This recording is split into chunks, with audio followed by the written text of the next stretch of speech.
নমস্কার বন্ধুরা, সবাই কেমন আছেন? আশা করি খুব ভালো আছেন। আপনাদের আশীর্বাদে আমিও খুব ভালো আছি। কাকলি ব্লগে আপনাদের স্বাগত জানিয়ে নতুন একটি ব্লগ শুরু করে দিলাম। আশা করছি ব্লগটি আপনাদের খুব ভালো লাগবে। আর যারা আমার মতন ঠাকুর ভক্ত তাদের তো খুবই ভালো লাগবে। তা চলুন, আজকে একাদশী, আজকে হচ্ছে পাপ মোচন একাদশী। তো পুরো ভিডিওটা দেখতে থাকি, আশা করছি খুব ভালো লাগবে। তো বাজার নিয়ে চলে এসছে দাদা। তো বাজারে কি এনেছে, কালকে আমিও বেরিয়েছিলাম, কালকে স্মার্ট বাজার থেকে একটু সাবু, ধূপকাঠি, বাদাম, এগুলো যেগুলো লাগে সেগুলো নিয়ে এসছি। আর দাদা এখন মিষ্টি, ফুল বাজার থেকে নিয়ে চলে এসছে, ফলও নিয়ে এসছি। তো চলুন এগুলো এখন ঢেলে নিই, জায়গাটা জায়গায় থাকলেই বেশি ভালো লাগে বলুন। তো এক সাবু নিয়ে এসছি। বাজারে না অনেক দিন সাবু, এই মোটা সাবুটা না পাওয়া যাচ্ছিল না, সেই এনে রেখেছিলাম, কদিন চলেছে, তো এখন আবার সব বাড়ন্ত। তো এখন সাবু ঢেলে নিলাম কন্টেনারে, এটা রেখে দিয়ে এবার জায়গাটা জায়গায় থাকলে না দেখবেন নিতেও সুবিধা হয়, কাজ করতেও সুবিধা হয়, তাই না বলুন বন্ধুরা? যারা একাদশী করেন তারা কিন্তু এইভাবে রেখে দিতে পারেন, দেখবেন আপনাদের খুব সুবিধা হবে।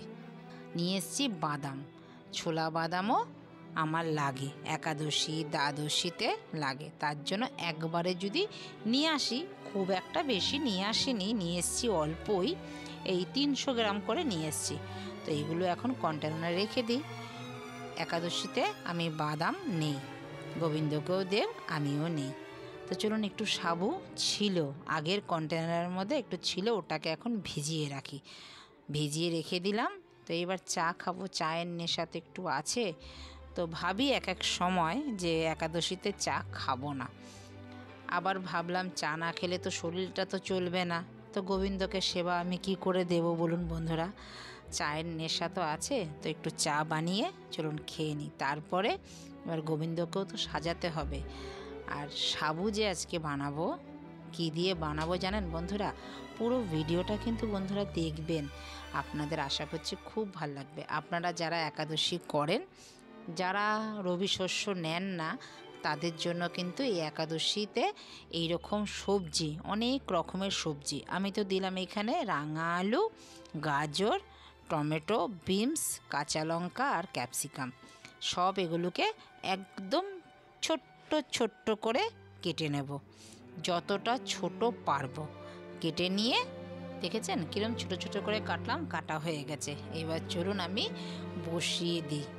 তো দুদিন ধরে না চোখের প্রবলেম প্রচুর হচ্ছে, কালকে ডাক্তার দেখিয়ে এসেছি, চোখের পাওয়ারটা প্রচুর বেড়ে গেছে। তা চলুন এখন কৃষ্ণ নাম শুনতে শুনতে গোবিন্দকে সুন্দর করে সাজাই, আপনারাও পুরো ভিডিওটা দেখতে থাকুন। এখনো সে বৃন্দাবনে বাঁশি বাজে রে, এখনো সে বৃন্দাবনে বাঁশি বাজে রে, ও কালার বাঁশি শুনে বনে বনে, কালার বাঁশি শুনে বনে বনে ময়ূর নাচে রে, এখনো সে বৃন্দাবনে বাঁশি বাজে রে, এখনো সে বৃন্দাবনে, এখনো সেই গাভী গলি গোচরণে ছড়ায় ধুলি, এখনো সেই গাভী গলি গোচরণে ছড়ায় ধুলি, সখার সনে কোলাকুলি রাখাল রাজা রে,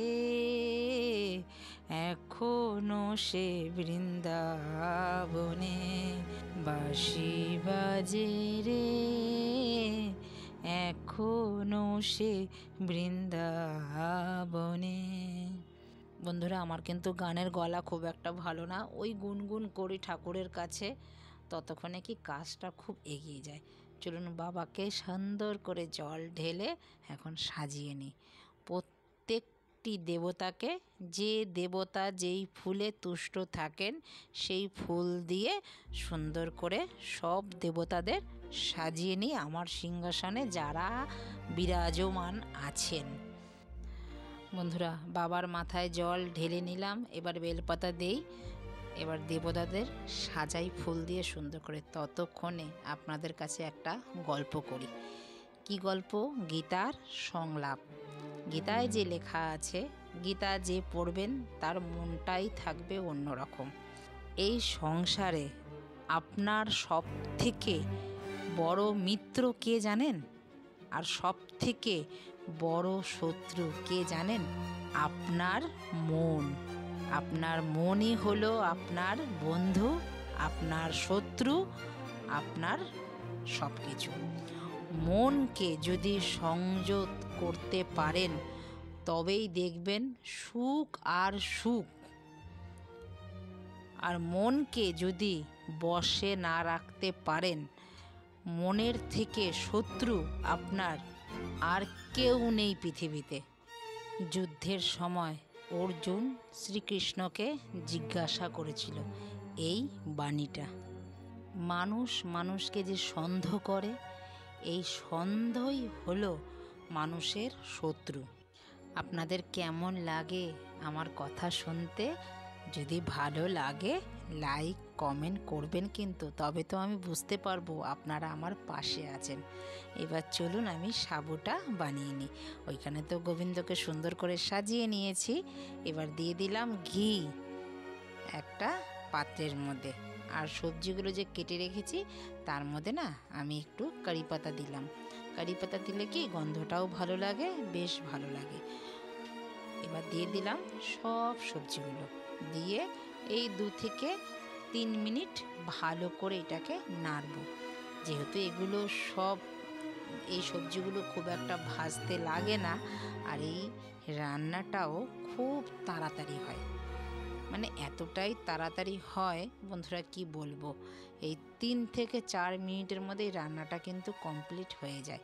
আর একাদশীতে এটা নিলে পরে স্বাস্থ্যের পক্ষেও খুব ভালো থাকবে, মানে স্বাস্থ্যও খুব ভালো থাকবে। যেহেতু একাদশীতে অনেকটা টাইম তো ফাস্টিং থাকা হয়, তো এটা যদি নেন তো অসুবিধা কিন্তু হবে না। আমি তো মনে করি তাই আমি এইটাই নেই, গোবিন্দকে দিলাম একটু সন্দক নুন।